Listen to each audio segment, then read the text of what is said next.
Cut through the AI noise with AI solutions from PwC, so you can solve the business problems that matter most. PwC.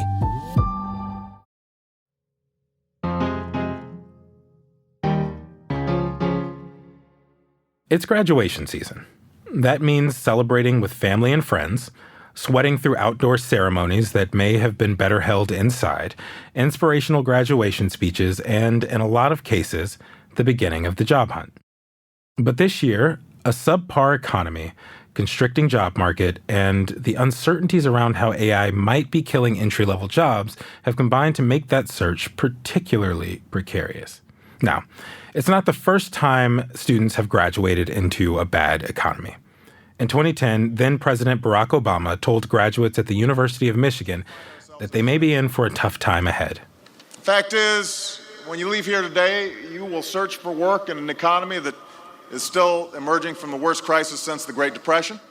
And the economy has gotten better and worse in some ways since then. But AI presents new challenges that some graduates are sneering at, sometimes quite literally. Like last week, when the former Google CEO, Eric Schmidt, mentioned AI in his commencement speech at the University of Arizona. I know what many of you are feeling about that. I can hear you. There is a fear. Or at a recent commencement speech at the University of Central Florida, where the audience booed a comparison of AI as the next industrial revolution. What happened? And cheered seconds later when the speaker tried to get things back on track. Only a few years ago, AI was not a factor in our lives. All right. Okay. We've got a bipolar topic here, I see. Okay. This change in our world is happening as universities deal with more immediate concerns. Federal funding cuts that are choking budgets and a looming demographic decline among them. This is Radio Atlantic, and I'm Adam Harris, in for Hannah Rosen this week. For a long time, education was my beat as a reporter. I worked at the Chronicle of Higher Ed, I covered it for The Atlantic, and I wrote a book about it. And I think that it is fair to say that American higher education is at a crossroads. The models for small colleges and big research universities are just not working as they once did. Students and families often still see college as a path to a better life, but they're worried about debt and what sort of jobs they might be able to get on the back end. Meanwhile, in states across the country, politicians are trying to barge their way into classroom discussions. Where do America's colleges go from here? Joining me to discuss is Atlantic contributing writer Ian Bogost. Thanks for being with us. Glad to be here. Ian, you write about technology and culture for us, but your day job is as a computer science and engineering professor at Washington University, St. Louis. I want to explore whether higher education's model is broken right now. But first, it's graduation season. As a CS professor in the time of AI, what is the mood on your campus like? I think it's the same as all campuses. It's in every pair of ears and every mouth of every student, no matter what they're studying. I think for folks graduating in computer science and related fields, they're realizing that the job market that they may have thought they were going to get 4 years ago isn't the same one. But everyone everywhere else is also wondering, how much harder is my job search going to be compared to what I thought it was based on this technology that didn't exist when I began school? And so those headlines about like the AI job market, they feel real. They do. They feel real to students. They feel real to faculty and administrators. And it's not just because AI is killing jobs. It's not really doing that yet. But macroscopically, we've seen layoffs that are not necessarily because of AI, but because AI is an excuse to make cuts. And it was already really hard for young people to get entry-level jobs even in fields such as finance and technology that felt like they were sure things, it's even harder now than it used to be. And they're finding themselves just really, highly pressured and feeling like success is much harder than it was a few years ago for their peers that graduated before them. Yeah, I often think about those previous bad job markets, right? The times where it was still hard. 08, 09, the Great Recession hit. At that time, right, we saw those finance majors switching over to things like computer science. What are we seeing now? Where do they go for a sort of major now? Yes. So computer science is weird because we're now in the 20-somethingth year of growth in the high-tech sector overall, and that was driving enrollment growth, really kind of out of control enrollment growth in CS degrees all over the country.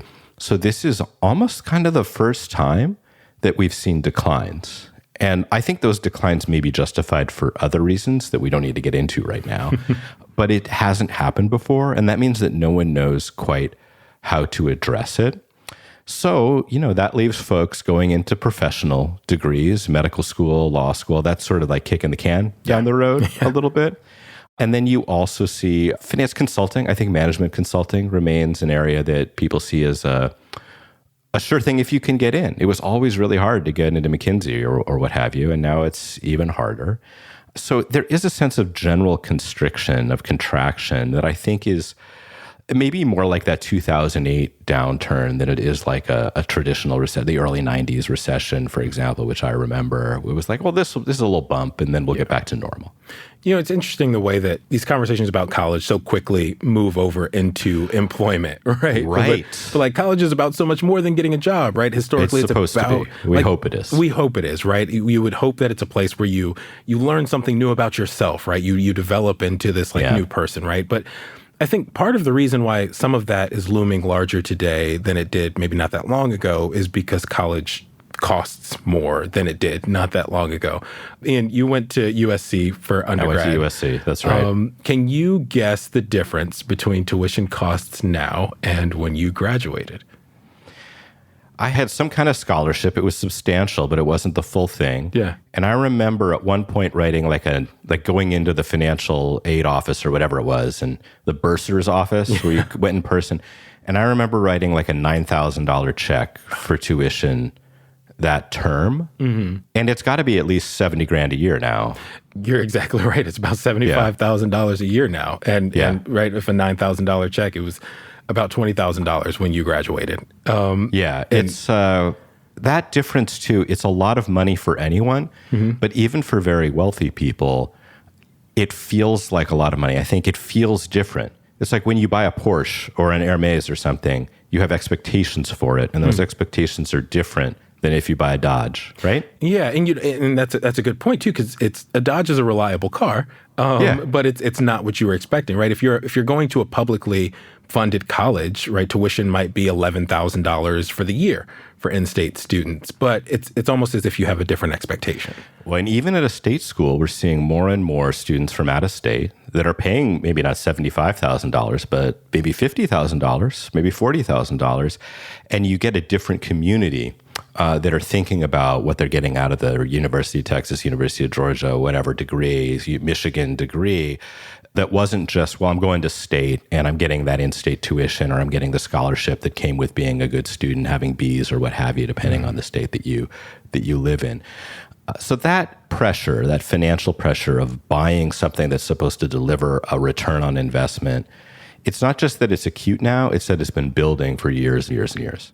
So that $75,000 tuition at USC now is not actually what students are going to end up paying in most cases, right? There will be some full pay students, but few students actually pay that full freight, right? So what is that difference between like that sticker price and then what students actually end up paying? And it's very murky, right? So you're right that an average student might not pay the full sticker price, at least in terms of tuition. Room and board usually they cost what they cost. And then there's awards. A lot of schools have full need financial aid, much of which doesn't come from loans in the wealthier schools, the private schools now.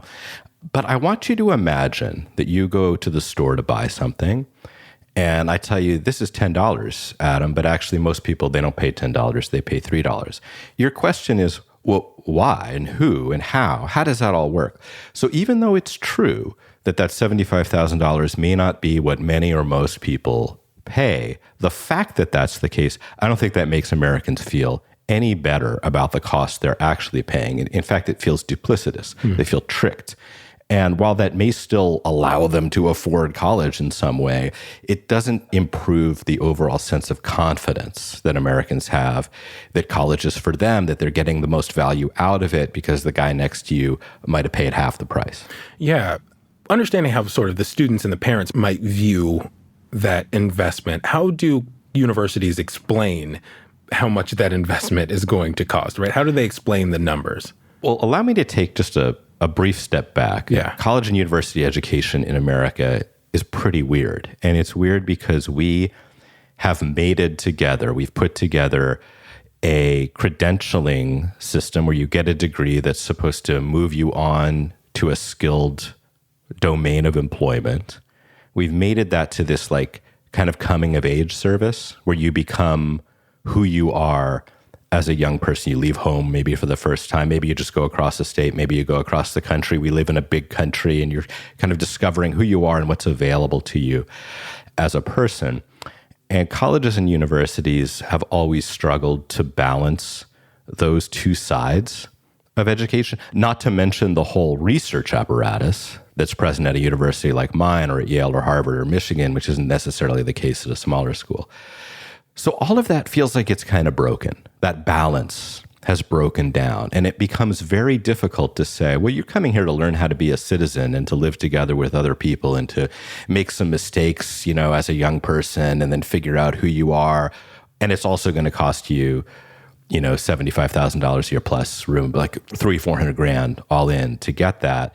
That kind of broke the system, I think. So now it's much harder for us to make the case that the whole investment is worthwhile, not just because of the outcome it produces in employment terms, but the outcome it produces in sort of whole person terms. How are you seeing that brokenness sort of showing up in the students? Everything is about professionalization. Yeah, that's what we're seeing on the ground. And, granted, I work at a school where there's a lot of aspirational young people striving to become doctors or lawyers or consultants or what have you. But it does feel that way almost everywhere. From day one, every question is, what is this for? How is it going to improve my lot? How is it going to get me closer to the internship, to the job, to the next thing? And I don't blame the students for this at all. We've trained them over years and decades to be looking toward the next step in their lives, the next aspiration, the next accomplishment. And they don't even know how to stop doing that. And we don't really know how to stop doing it either anymore. And then you throw in a weird economy with AI and with like a very difficult entry-level job market besides, and the whole thing just is so brittle that it starts to crack. When we're back, does the economic model of universities still work?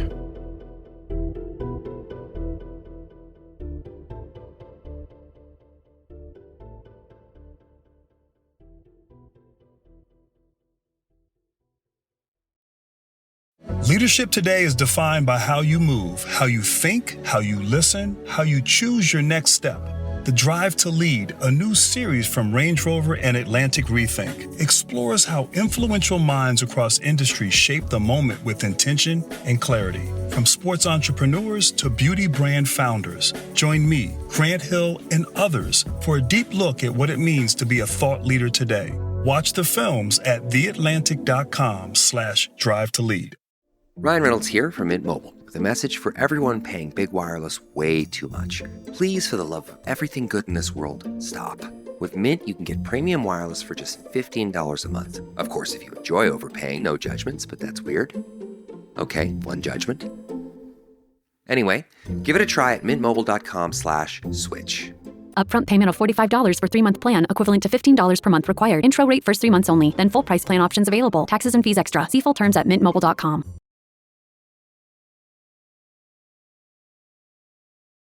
Ian, when we left off, we were talking about the challenges students faced in paying for an education and deciding what to be educated in, right? Computer science, finance, something like that, something that'll lead to a career.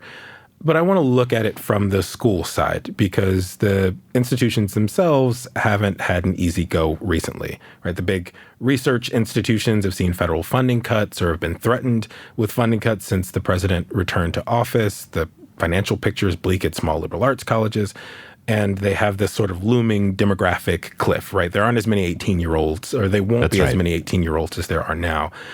So what do the economics of higher education from the institution side look like right now? At a high level, it's rocky. It's rocky everywhere, but it's also quite uneven. So even like you mentioned, the demographic cliff, when there are fewer students to attend school, there's fewer students to pay for it no matter what they're paying. But in some parts of the country, that's impacting schools more than others. Tennessee, for example, is fine. They've got plenty of 18-year-olds to go to their schools, and that may not be the case in New York or California. The research funding is very complicated. Universities, which have both an educational apparatus and a research apparatus, may be taking in as much as $1 billion a year or more from the federal government largely, but from other sources, to fund research in science and medicine and all of the domains where faculty work. And as those cuts have not even necessarily become active, but become threatened, like, oh, we don't know. Is that money going to come in next year? Is it not? That's caused schools to move money around, to make cuts, to try to figure out a way that they would balance their books in the face of those losses, not to mention spending all the time required to figure out how to do that. And then at smaller colleges, I mean, you mentioned that small liberal arts colleges have had a rocky time. Some of them have closed. That's true. The very wealthy ones, though, they're fine. And actually, because they don't have a large federally funded research apparatus, they're almost like untouchable by those funds. So at a high level, what I would say is that we've had to think about our budgets in a new way, in an inconvenient way, in a time-consuming way that's also created a lot of strife and kind of wasted a lot of time and money inside of almost every college and university in America since President Trump took office again at the start of 2025. And all of that is having this strong effect on everything else that's happening, all of the stuff we've already talked about.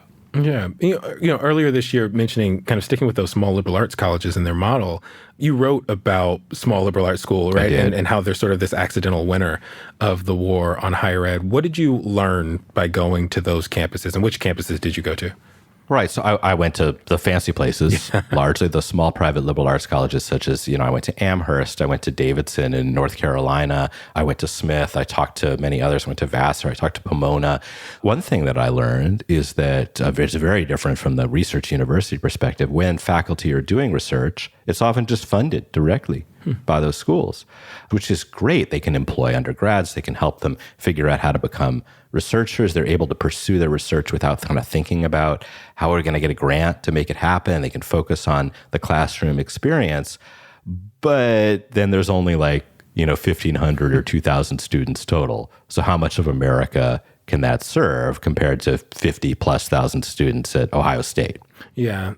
There was a time, right, when that was the central model of higher ed, right, where James Madison is learning from George Wythe about how to be a lawyer. Yeah. And we had this big bill in the 1800s that sort of changed that, right? It brought education, higher education to the masses. It put colleges where there weren't colleges before, in Ames, Iowa, and Auburn, Alabama, right, called the Morrill Act.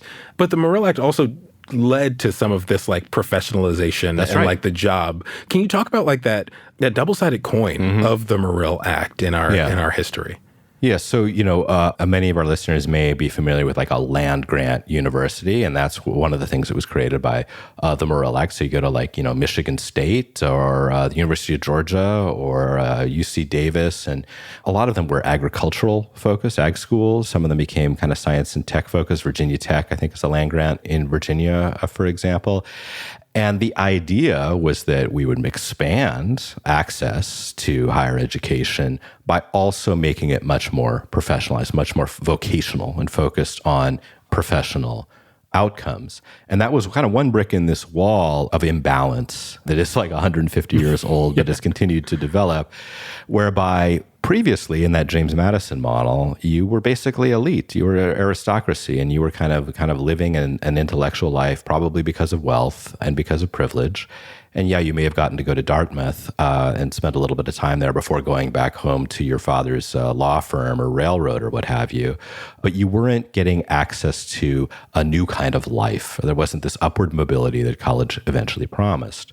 And that is a balancing act that we've been running ever since. That balance between this is a professional experience that is being pursued in order to improve your lot economically and to improve the country or the state of the country as a whole, and the kind of dream or the fantasy of college, like the college man or the college woman, is someone who bears a certain kind of aristocratic sensibility, that is experiencing a kind of collegiate life that has always really been associated with the elite and the wealthy. Even if you go to Texas A&M or something, there's still that sort of sensibility that that's what college is in America, is this access to a kind of leisure class experience. And those things have coexisted, but they have broken down, and they're breaking down even more over the last couple of years, and much more rapidly than they had previously. In a prior era, you might have pursued an engineering degree instead of a degree in history at a land-grant big university that had everything. But that was still a choice you were making, and you were probably also doing a minor or something like that, and you had a kind of a full life. And now it's really become much more tilted toward professional education, even outside of the schools that were explicitly established to produce economic benefit. We often talk, kind of considering that switch towards that shift where students are really thinking about the economic benefit of college.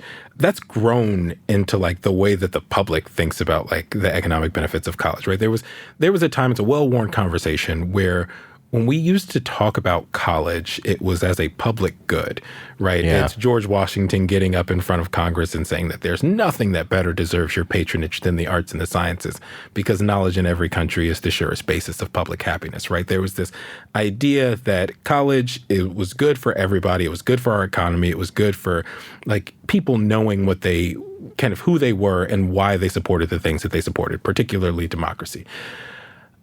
How has that purpose, have colleges sort of abandoned that purpose as well, as there's sort of this professionalization, or are they trying to hold on to it while people think of college as something else? You know, colleges and universities are big places. They're giant bureaucracies that employ thousands or tens of thousands of people and have communities that are even larger than that. Sometimes they're connected to hospital systems. Often they're the largest employers in a city or a region. So it's always difficult to make singular statements. They're not like companies or organizations. They're almost more like cities, you know? But one thing I'll say is that by the mid-20th century, after the GI Bill, after World War II, and into the 1960s, when more and more and more Americans started going to college for all the reasons you just mentioned, not just to improve their financial lot, but to change their relationship to knowledge and to become citizens in a different way.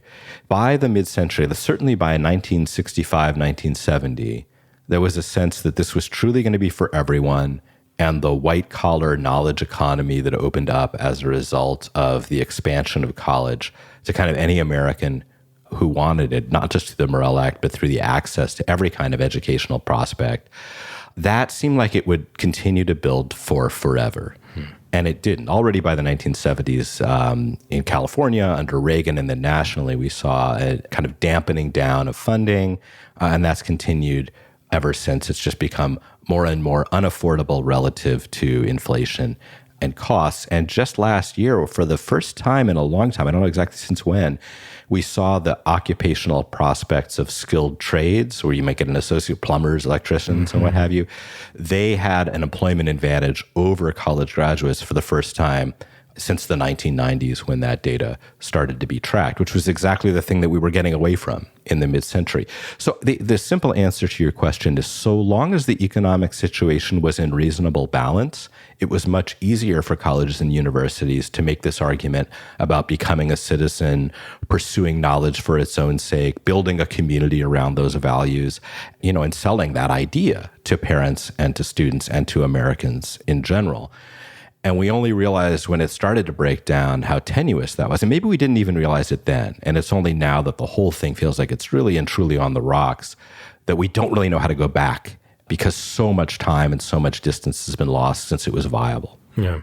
There's like a little bug in the back of my head that anytime I hear like there is an employment advantage for like the skilled trades for plumbing and welding, there is a harkening back to the time of tracking, right?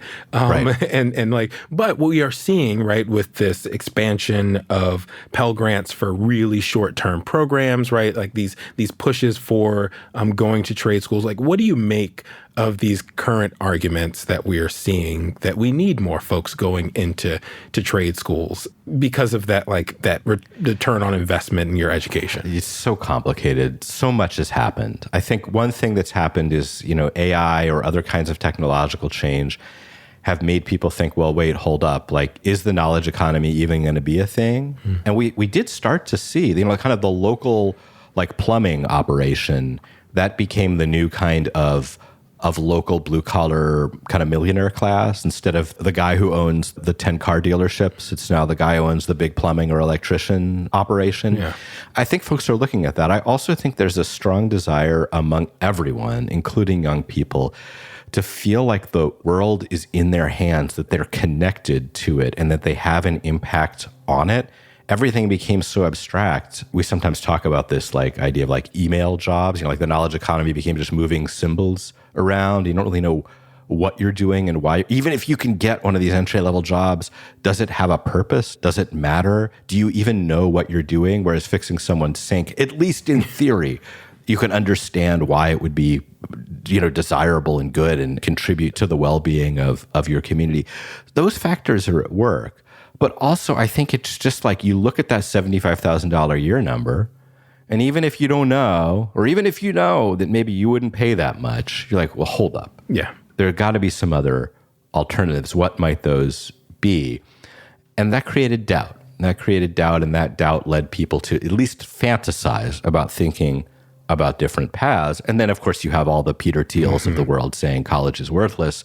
You should just be getting on with it and becoming an entrepreneur like I did with someone else's money. So there's a number of different pressures that certainly didn't exist when I was going to school. It was like, well, I'm going to go to college and everything will be okay. I don't know how. And then it was. And that's just not the case anymore. Yeah. Yeah. And when you have these alternate paths to the supposed American dream, right? Why go to Harvard when you can just create Facebook and become a billionaire? Yeah. I mean, we're in the 20-somethingth year of that underlying notion of how elite power and wealth gets developed. I mean, it goes back to Bill Gates, who also dropped out of Harvard to start Microsoft with Paul Allen. But that's the message, right? The way to become a billionaire is not to go to school. And that's just in the water now. I mean, that's long enough ago that a young person today looks at wealth and power and does not see it being connected to knowledge for its own sake.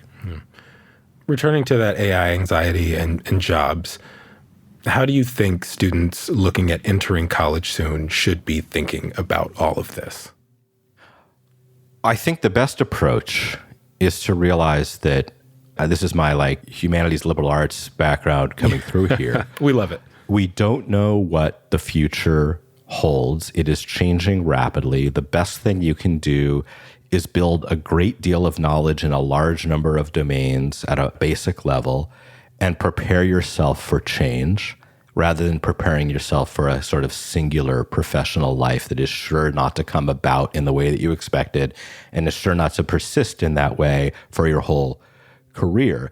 That promise was always a good one. It maybe got a little bit out of phase with reality, and it felt a little abstract, and some of the pressures beyond wokeness and the politics associated with whether or not you should do a gender studies degree or something like that, it got a little bit out of phase with reality, by which I mean we needed to connect those ideas in a much more concrete way to individual students' futures.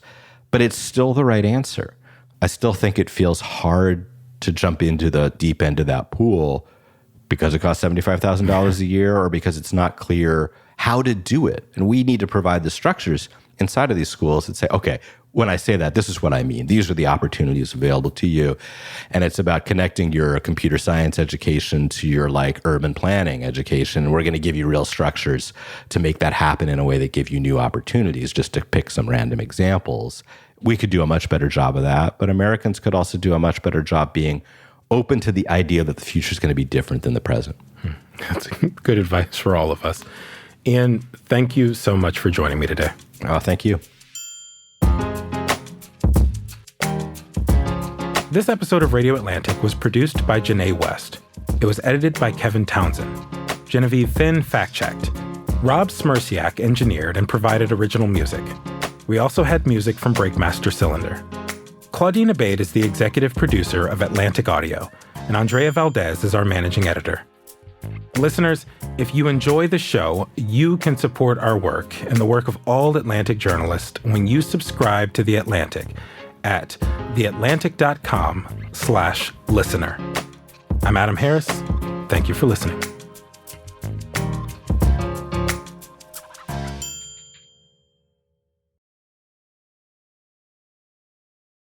Lighting is incredibly powerful because it reaches places that we can't see. When I was at RPI, my grandmother contracted a MRSA infection in a hospital. One of the cornerstones of my RPI training was to identify real-world problems and engineer solutions accordingly. That's what led me to essentially start Vive, using light in order to kill germs in indoor environments. I don't think we would have been able to build it into a successful business without RPI. Learn more at rpi.edu/barraisers.